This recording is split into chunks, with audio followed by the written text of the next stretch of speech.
Movavi.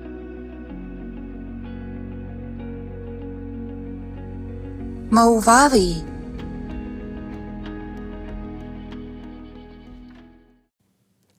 Look at the board work. I'm going to comment on 4 things. Firstly, I think it's organised well. Secondly, the writing is clear. It's not too big or small, not messy. The way the information's organised looks good to me. Of course, every teacher has their own style and method. Don't feel like your board has to look a certain way, but it should generally be organised and clear. Finally, from looking at it, you have a good idea of what this lesson was about. This is an important question to ask about your own board work too. If a learner's lost in a lesson, will your board help them to understand what you're teaching, or will it further confuse them? Think back to your last lesson. Try to remember what your board looked like at the end.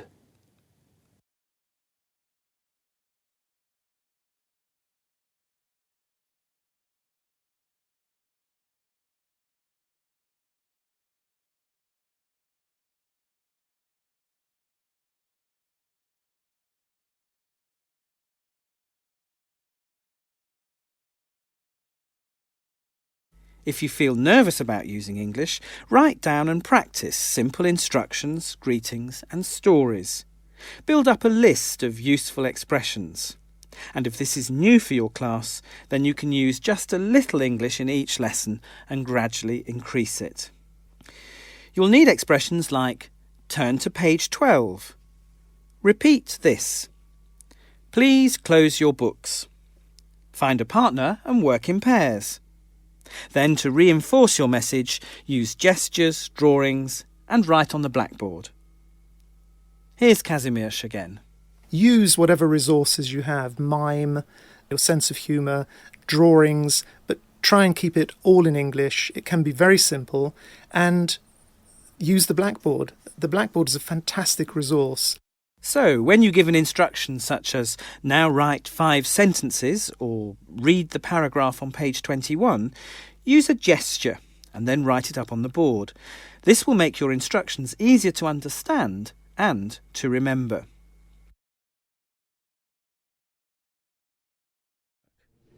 Did you finish? Yeah. Did you make some sentences? Yeah, so we are going to end our lesson here. Just for tomorrow, you should write some sentences, at least 5 sentences for each one. Did you understand? Yes. Yeah. Thank you very much for today. The teacher has just taught his students the form you should and you shouldn't, and he's now looking for accuracy in their writing. The students will bring these sentences into class the following morning to be checked. He doesn't have to collect all the sentences. He could put some typical sentences on the board with some typical errors and invite the whole class to think about what's wrong. In other words, to apply a marking scheme. It works something like this. So, what's wrong with sentence number 1? It's the spelling. Should is spelt S-H-O-U-L-D. OK? Good. And what about sentence number 2? What should I underline? Yes, this time it's a grammar problem. We don't say, I should to go. What do we say? I should go, or I shouldn't go. Great.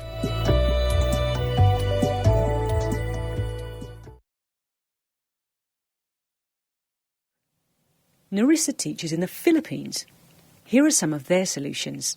When we only have one textbook and the teacher has it, what the teacher does is to painstakingly copy the exercises from the textbook and then post it on the board for all the students to see. Or if we have resources like support from the local government, they finance the photocopying of the exercises, not the whole book. And then there are also strategies like we send our students to groups, and then one group will work on one particular chapter in the book, and they will be the one to copy it on the board or on the manila paper for the whole class to see.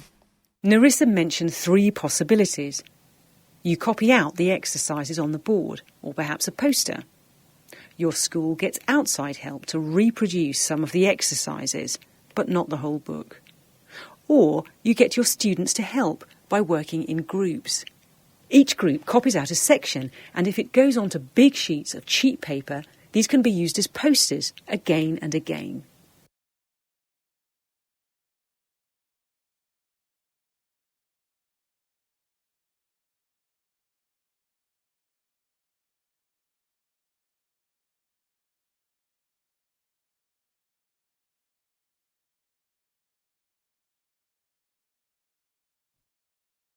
I'll choose one of the events, the first event of the story, and we'll write it together on the board.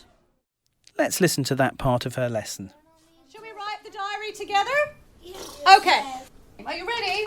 Yes. You're going to help me? Dear diary, you will never believe what happened today. Sorry. Two men came to our house. Stop. Doruk.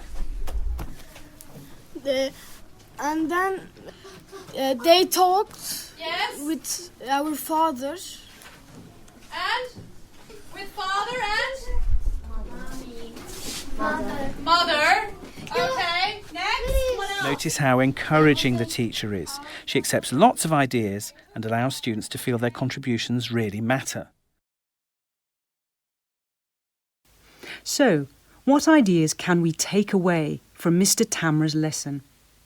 Let's reflect on how he organised that speaking class. To get the students to practice agreeing, disagreeing and expressing their views, Mr. Tamra provided a choice of discussion topics. Topics chosen carefully to suit his students. He ensured the debate would hold their interest.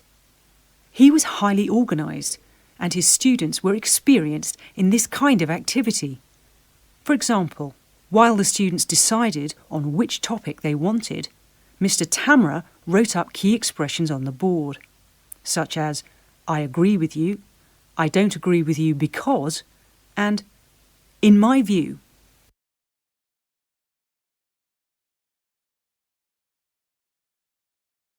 So that's the end of Unit 3. Do you have some ideas for how you can make your board work more organised and effective? Maybe you learnt one way to use the board that you hadn't thought about before. When you finish units in these online modules, try to have an action point for yourself, something measurable that you can work on right away, so that your teaching improves as a direct result of what you're learning. General ideas of good teaching practice are important to learn, but if they don't improve your practice, your learning isn't an investment. So, think about what your personal action point for this unit is.